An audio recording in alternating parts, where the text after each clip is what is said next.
I'm Amanda, and this is The Middle of It, a podcast about the messy but beautiful in between parts of life.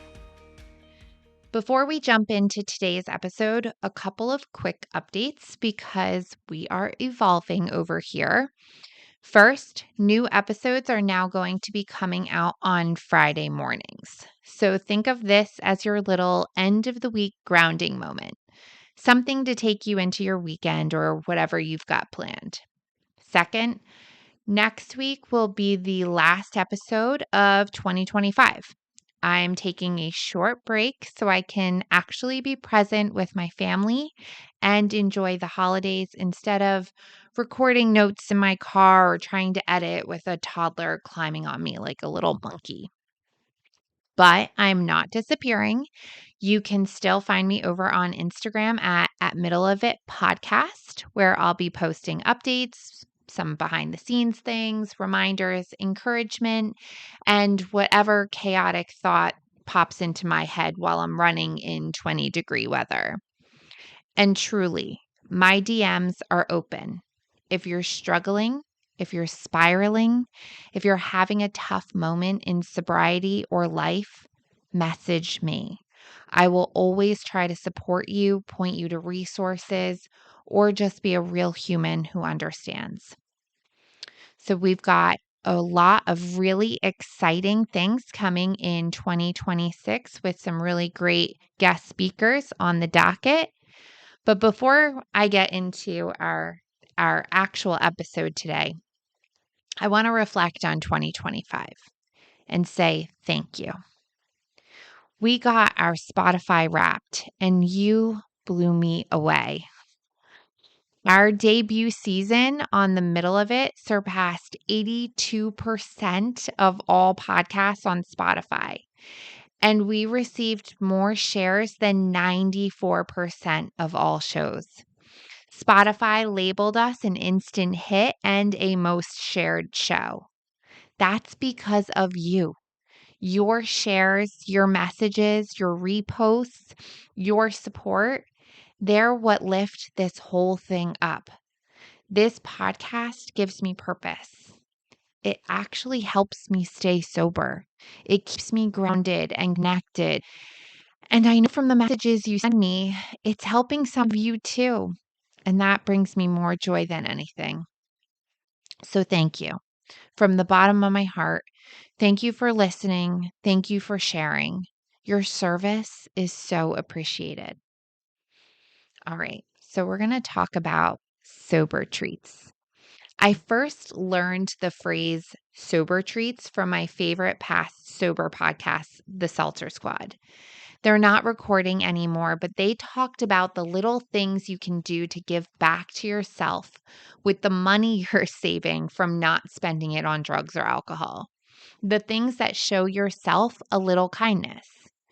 So if I go back to early sobriety for me, I swear getting my nails done felt like this tiny little pat on the back every 3 weeks for just continuing. I would walk into that salon with main character energy, like, okay, I'm ready for my transformation, as I already had all the colors picked out. Yes, I could not just pick one. Please shape them square. That was always my request. Something about sitting there while someone else took care of me, even in the smallest way, it reminded my brain that maybe I deserve nice things. Maybe I don't have to punish myself all the time. Maybe I can have a little joy without it spiraling into chaos. And that's the point. Sober treats aren't about spending money necessarily. They're about breaking old patterns of depriving ourselves because we don't feel worthy. Let's do a little check-in on ourselves. If you're listening right now, think about your very first sober treat. What was it? What did you do? Mine was nails. Some people, it's Starbucks. Some plants. Sometimes they kill them. Some people rewatch The Office. Some go and buy fancy makeup or expensive skincare. Some clean their entire house. We're all healing in different ways. A sober treat is not, I haven't drank in 48 hours. Let me go buy a whole new yoga set at Aloe and a brand new $300 Tory Burch bag. No, we're not doing financial self-harm in the name of wellness. A sober treat is something like a candle, a book, a walk, time alone, something fun you found on Groupon, upgrading $20 shoes to a slightly better pair, lip gloss. It should not require Klarna or credit card payment. And if your treat is just watching reality TV, yes, I had one of those too. Bravo was definitely designed for people who need something to do at 11 p.m. besides destroying their own lives.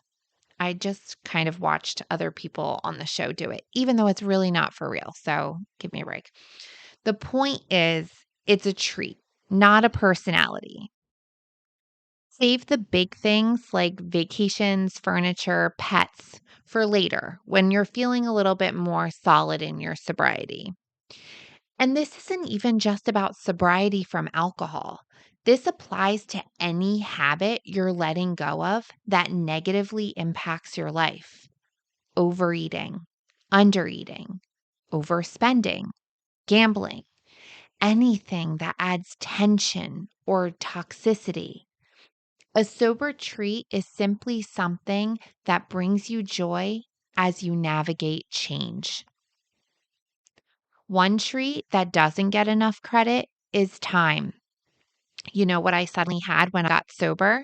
Mornings, plural.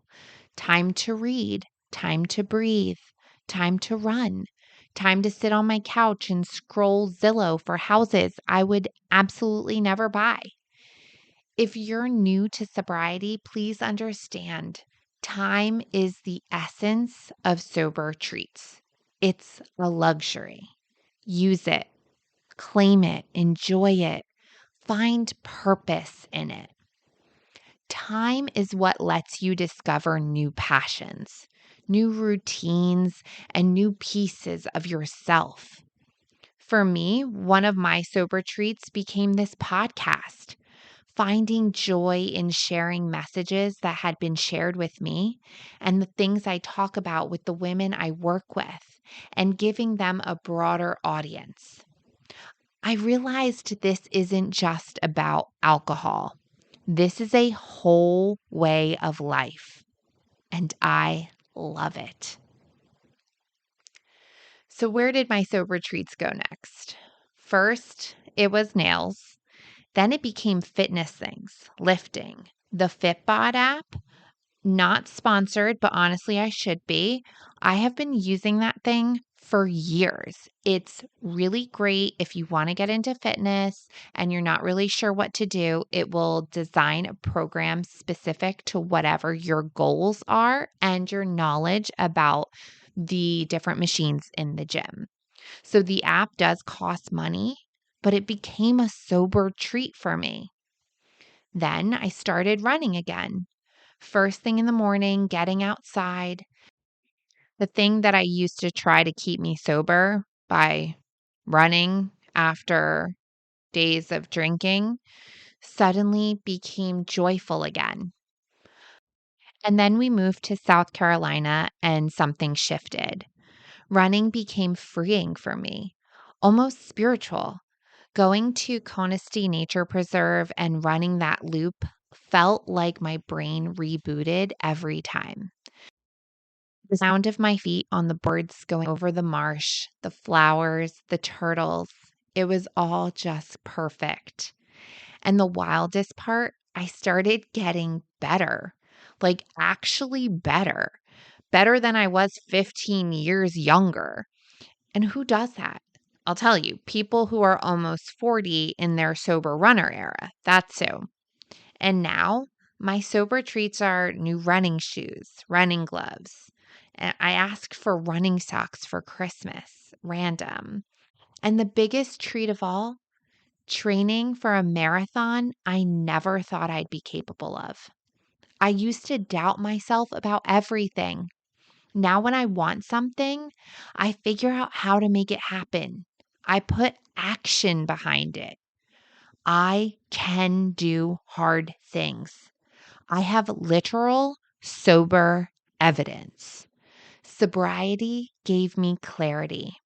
Running gives me confidence. Here's the sneaky thing about sober treats. They retrain your brain to expect kindness from yourself. I went from I don't deserve anything to, okay, I deserve this tiny little thing, the nails, to I deserve good things, the Fitbod app, to I'm unstoppable, running the preserve, doing 5Ks, to I think I might run a marathon, to no, I will run a marathon. And who knows what's next? Maybe a solo trip to another country. Maybe something I haven't even imagined yet. Sober treats grow with you. They're like mile markers. They show you who you're becoming. And when you start treating yourself like someone worth celebrating, you start believing you're someone worth celebrating. I believe it now. So what's one thing you've wanted for months, but keep talking yourself out of? Maybe buy it. Not the $300 thing, the $30 thing. What's a treat you can give yourself today that costs nothing? Time to walk, time to shower alone, read, stretch, watch Real Housewives. Go, do it. And what's a future sober treat you're working toward? Is it a race, a class, a hobby? Maybe a trip. Something that feels like a victory lap. The tiny, joyful reminders that you're doing a good job are your sober treats. You don't have to earn them. You don't have to wait. You don't have to justify them. You stopped a behavior that was hurting you. You chose yourself. And now you get to enjoy your life again. That deserves a treat. Maybe it's nails. Maybe it's a latte. Maybe it's a recovery retreat that requires a plane ticket. Or maybe it's a whole ass marathon. Whatever it is, enjoy it. Enjoy you. Because sober you is building a life worth treating. You're not broken. You're just in the middle of it. And the middle is where some of the best sober treats are waiting for you. Until next time, keep going.